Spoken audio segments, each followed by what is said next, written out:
Welcome to Kovai மகா channel. வாங்க எல்லோரும் வீடியோ நேற்று செவ்வாய்க்கிழமை நம்ம முருகருக்கு பூஜை பண்ணேன்.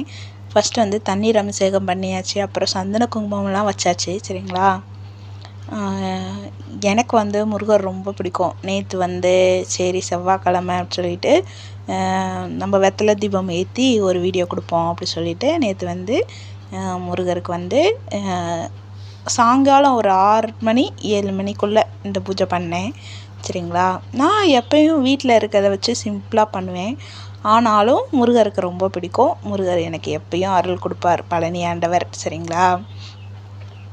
முருகர்னாலே எல்லாருக்குமே ரொம்ப பிடிக்கும் தானே. நமக்கு கந்தனுக்கு அரோகரா. அப்புறம் பவள மாலை போட்டாச்சு. இன்றைக்கி பிரசாதம் பால்கோவா தான் வாங்கி வச்சுருக்கேன். அப்புறம் சிம்பிளாக வெத்தலை பாக்கு, அவ்வளோதான். சரிங்களா. அப்புறம் பூ நம்ம செடியில் பூத்த பூக்கள் தான். அப்புறம் அப்படியே கோபுரத்தை நல்லா தீபம் ஏற்றியாச்சு. ஸ்டார் கோலம் போட்டாச்சு. வேலை எடுத்து வச்சாச்சு.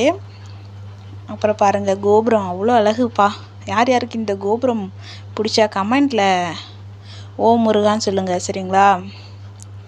யாருமே கமெண்ட் பண்ண மாட்டேங்கிறீங்க. ரொம்ப கவலையாக இருக்குது எனக்கு. நம்ம வீடியோவுக்கு மட்டும் கமெண்ட்டே வர மாட்டேங்குதுன்னு சொல்லிட்டு. சரிங்களா. பிடிச்சிருக்கு பிடிக்கல ஏதாவது சொல்லுங்கள் என்னப்பா. பாருங்கள். அப்புறம் ஓம் மேலே வரைஞ்சாச்சு. சரிங்களா. சூப்பராக இருந்துச்சு அந்த கோபுரம். நான் ஃபஸ்ட்டு நான் ஒரு ஸ்டார் தான் போடலான்னு நினச்சேன். அப்புறம் எனக்கு என்ன தோணுச்சுன்னு தெரில, 6 ஸ்டார் எப்பயும் போல் 6 படை ஸ்டார் மாதிரி 6 ஸ்டார் வந்துடுச்சு பாருங்களேன். நான் ஃபஸ்ட்டு யோசித்தது 1 ஸ்டார் தான். அப்புறம் இங்கே முருகருக்கு 1, வேலுக்கு 1, அப்புறம் அந்த பாவை விளக்கு அப்படி அங்கங்கே ஸ்டார் போடுவோம். கரெக்டாக 6 ஸ்டார் வந்துட்டாங்க. அப்புறம் பூக்கள் இருந்த வீட்டில் இருக்கிற பூக்கள் வச்சு சிம்பிளாக தான் சாமி கும்பிட்டேன். சரிங்களா. நம்ம ஒரு கல்கண்டு வச்சு கும்பிட்டாலும் முருகர் ஏற்றுக்குவாங்க. சரிங்களா. அதனால் சிம்பிளாக தான் கும்பிட்டேன். அப்புறம் பால்கோவா தான் வச்சுருந்தேன். கடையில் தான் வாங்கியிருந்தேன் பால்கோவா. சரிங்களா. அப்புறம் ஒரு டம்ளர் தண்ணி. சரிங்களா.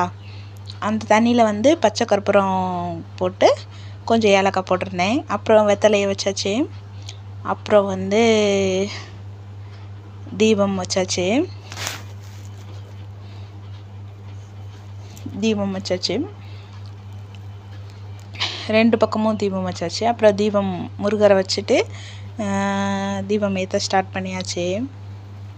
அப்படியே எனக்கு அந்த தீப ஒளியில் நமக்கு பிடிச்ச தெய்வத்தை பார்க்கும்போது மனசில் இருக்கிற சந்தோஷத்துக்கு 1 லட்சம் கொடுத்தாலும் 10 லட்சம் கொடுத்தாலும் ஈடே ஆகாது. உண்மை தானே. அவ்வளோ அழகாக இருந்தாங்க அந்த முருகர். அப்படியே அந்த